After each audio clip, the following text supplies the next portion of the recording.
নমস্কার। আজ হঠাৎ গোটা সিদ্ধ খাওয়ার ইচ্ছে হলো, তাই চলে এলাম রান্নাঘরে। চলুন আপনাদের সাথে রেসিপিটা শেয়ার করে নিই। সবথেকে আগে গোটা বিউলির ডাল খোসা সমেত ভালোভাবে ধুয়ে কুকারে নিয়ে নিলাম। আর তার মধ্যে গোটা আলু, গোটা গাজর, গোটা কড়াইশুঁটি, গোটা কাঁচা লঙ্কা, গোটা শিম আর গোটা বেগুন খুব ভালোভাবে ধুয়ে দিয়ে দিলাম। চলুন এবার এর মধ্যে আন্দাজ মতো জল দিয়ে দিই।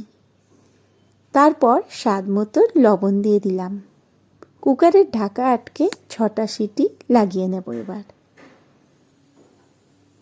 এইখানে আমি একটু মৌরি আর একটু আদাকে বেটে নিচ্ছি। মৌরি আর আদা বাটা হয়ে গেছে, ওদিকে আমার গোটা সিদ্ধও হয়ে গেছে।